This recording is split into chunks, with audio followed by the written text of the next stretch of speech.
आइए हम आज बात करते हैं श्रम विभाजन और जाति प्रथा, जो भीमराव अंबेडकर द्वारा लिखी गई कहानी है का अगला कुछ शेष बचे प्रश्नों का हल।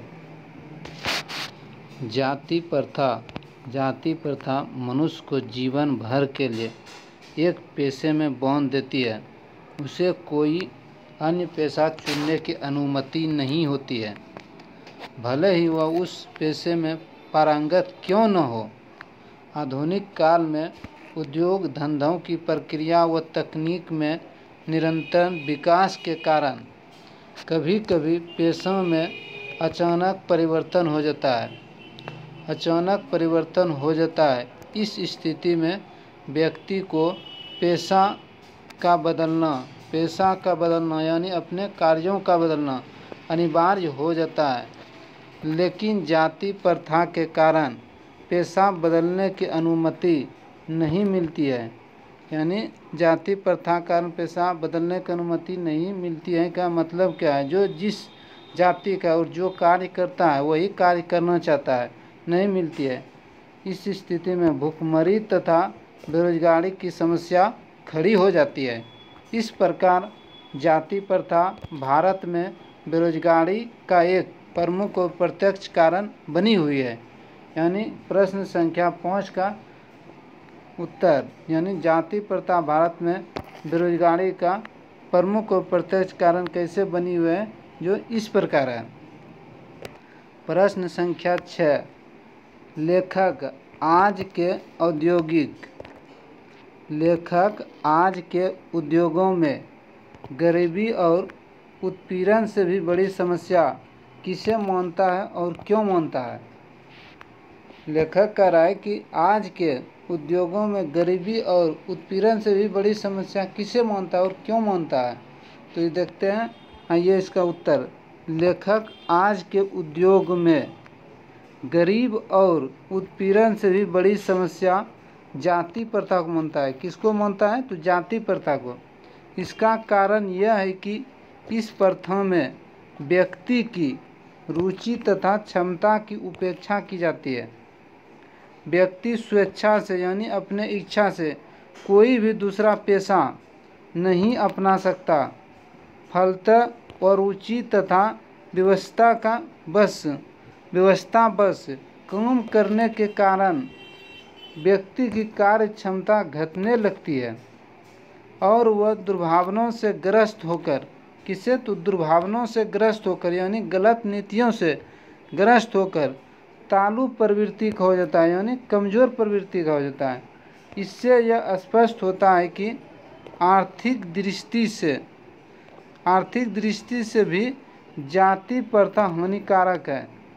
यह प्रथा मनुष्य की स्वाभाविक प्रेरणा, सूची तथा आत्मशक्ति को दबाकर यानी आत्मशक्ति को कमज़ोर कर उन्हें अस्वाभाविक नियम में जकड़ कर निष्क्रिय बना देती है। यानी क्या करती है? वो स्वाभाविक नियम में जकड़ कर यानी उसे कमज़ोर यानी निष्क्रिय यानी किसी कार्य के नहीं रहने के लायक बना देती है।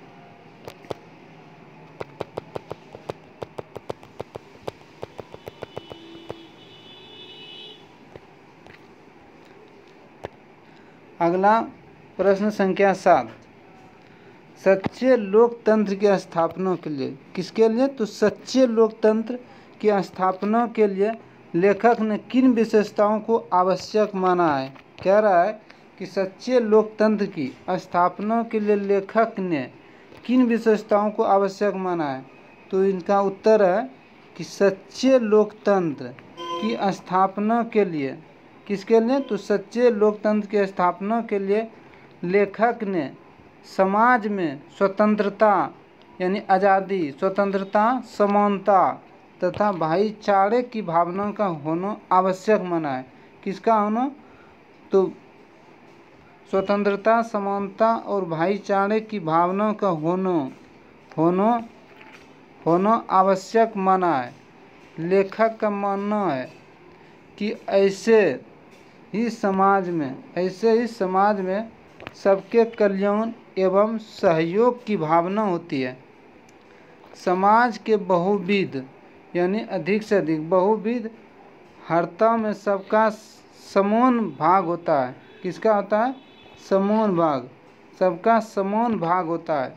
सभी एक दूसरे की रक्षा के प्रति सजग रहते हैं। यानी क्या रहते हैं? सभी एक दूसरे के प्रति सजग, रक्षा के प्रति क्या रहते हैं? सजग, यानी तैयार रहते हैं।